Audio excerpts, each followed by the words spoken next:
सभी भक्तों को श्री शिवाय नमस्तुभ्यम हर हर महादेव। 22 सितंबर विश्व योग के दिन, साथ ही साथ में संतान मुक्तावरण सप्तमी के दिन, कल संतान मुक्तावरण सप्तमी भी है। यदि इस दिन आप ये विश्व योग वाला उपाय कर लेते हैं संतान की कामना के लिए, तो आपको निश्चित रूप से संतान की प्राप्ति होगी। उपाय किस प्रकार से करना है विशुभ योग में, आइए उस उपाय का वर्णन करते हैं। सबसे पहले तो आपको खीर का भोजन बनाना है। खीर का भोजन बना लीजिए। खीर का भोजन बनाने के बाद में बेलपत्री के वृक्ष के नीचे एक पार्थिव शिवलिंग का निर्माण कीजिए। उस पार्थिव शिवलिंग का निर्माण करके प्रदोष काल में आपको पार्थिव शिवलिंग का निर्माण करना है। प्रदोष काल जब सूर्य अस्त होता है तो उसके 45 मिनट पहले और 45 मिनट बाद का जो समय होता है वो प्रदोष काल कहलाता है। उस प्रदोष काल में आपको ये उपाय करना है। कुल 1.5 घंटे का समय है। आपके आसपास जो भी ब्राह्मण और ब्राह्मणी हो, जरूरी नहीं कि मंदिर का पंडित ही हो, जो भी ब्राह्मण और ब्राह्मणी हो उनको बुला लीजिए। पहले ही शिवलिंग की पूजा कर लीजिए, अभिषेक कर लीजिए पार्थिव शिवलिंग का निर्माण करके। अभिषेक करने के बाद में शिव जी के सम्मुख में खीर का पात्र रखिए और उस खीर के पात्र में, खीर का पात्र जो आपने खीर बनाई है उसको एक पात्र में रखिए। पूरी खीर मत रखिए, थोड़ी सी खीर रख दीजिए पात्र में। भगवान से प्रार्थना कीजिए कि हे भोलेनाथ, इस खीर को प्रसाद बना दीजिए। और उसके बाद में एक दीपक लगाइए, घी का लंबी भांति का दीप लगाइए संतान की कामना करते हुए। उसके बाद में एक ब्राह्मण और ब्राह्मणी को बुला के इसी वृक्ष के नीचे बिठा दीजिए। उनको खीर का भोजन परोसिए और जब वो खीर का भोजन प्रारंभ करे उससे पहले उनसे थोड़ा सा खीर का भोजन मांग लीजिए प्रसाद के रूप में। प्रसाद के रूप में भोजन मांग लीजिए। जब वो खीर का भोजन खीर खा ले, उसके बाद में पति और पत्नी दोनों, ये जो आपने पात्र रखा था शिव जी के सम्मुख में, जिसको आपने भगवान से प्रार्थना करके प्रसाद बनवाया, और ये जो प्रसाद जो आपने ब्राह्मण और ब्राह्मणी से मांगा था, इन दोनों प्रसादों को एक पात्र में मिलाकर पति और पत्नी दोनों इसी बेलपत्री के वृक्ष के नीचे बैठकर उस खीर को खा लीजिए। 3 महीने के अंदर गर्भ ठहरेगा। क्योंकि ये विषुव योग का दिन है, साथ ही साथ में संतान मुक्तावरण सप्तमी भी पड़ रही है। इस विशेष दिन आप ये उपाय करेंगे तो आपको निश्चित रूप से संतान की प्राप्ति होगी। अगला जो उपाय है वो है संतान की प्राप्ति के लिए ही, यदि आसपास में आपके बेलपत्री का वृक्ष नहीं है तो फिर आपको ये उपाय दूसरी प्रकार से करना होगा। वो किस प्रकार से करना है आइए आपको बताते हैं। तो उपाय कैसे करना है, इसमें आपको सबसे पहले 10 पीपल के पत्ते लेने होंगे। पीपल के पत्ते लेकर 5-5 पीपल के पत्ते अलग अलग कर दीजिए और उन 5 पीपल के पत्तों से एक पत्तल का निर्माण कीजिए। 5 पीपल के पत्तों से एक पत्तल बनाइए। उन 2 पत्तलों को सबसे पहले अपने घर पे ब्राह्मण और ब्राह्मणी को बुलाइए। अब ये 2 पत्तले उनके सम्मुख में रख दीजिए और उनको खीर का भोजन कराइए। ये 2 पत्तल रखने के बाद में उनको खीर का भोजन इसी पत्तल के अंदर कराना है, ब्राह्मण और ब्राह्मणी दोनों को।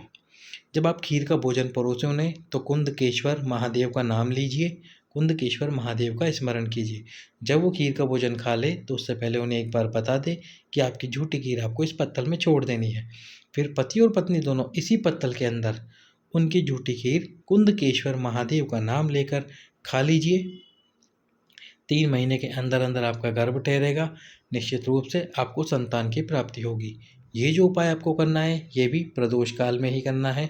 यदि किसी कारणवश आप प्रदोष काल में ये उपाय ना कर सके तो फिर आप पूरे दिन में कभी भी ये उपाय कर सकते हैं। सुबह खीर बना के ब्राह्मण ब्राह्मणी को खिला दीजिए या फिर आप दिन के समय उनको बुलाकर खीर का भोजन करा दीजिए। इस प्रकार से आप विषुव योग के दिन संतान प्राप्ति का उपाय कीजिए। अब विषुव योग के दिन ही रोग मुक्ति के लिए आपको एक कलश लेना होगा।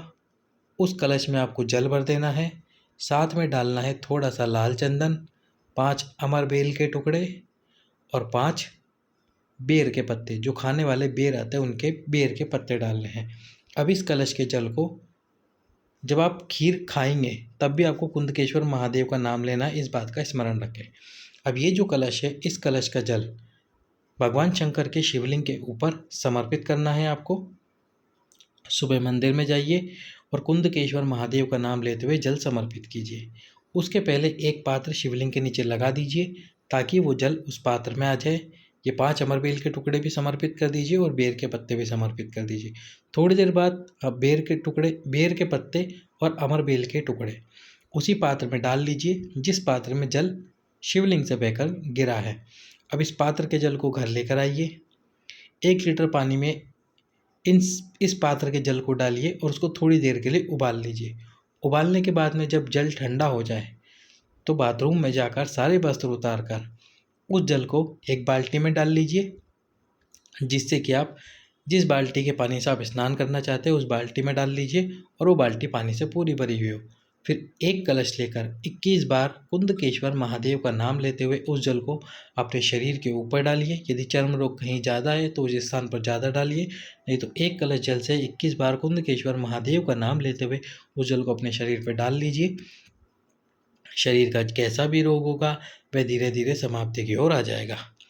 धन प्राप्ति के लिए इसी विषुव योग के दिन एक कांसे का पात्र लीजिए, या तो कांसे का कलश ले लीजिए या फिर कांसे की कटोरी ले लीजिए।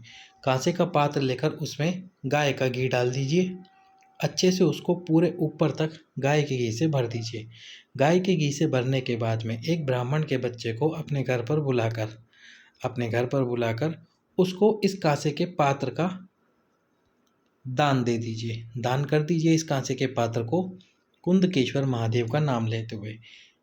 याद रखिए, यदि आपके पास में गाय का घी ना हो तो जो घी हो उस घी को इस पात्र में डाल दीजिए, इस कलश में डाल दीजिए। पात्र ये कांसे का ही हो, इस बात का स्मरण करें। और जब ब्राह्मण के बच्चे को घर पे बुलाएं तो इस कांसे के पात्र को उसको दान में दे दे कुंदकेश्वर महादेव का नाम लेते हुए। धन की जितनी भी कमी हो रही होगी या फिर जितनी भी कर्ज आपका बढ़ रहा हो, जितना भी कर्ज आपका बढ़ रहा होगा वह धीरे धीरे समाप्ति की ओर आना प्रारंभ हो जाएगा। विषुव योग के दिन इस उपाय को जरूर करें। सभी भक्तों को श्री शिवाय नमस्तुभ्यम। हर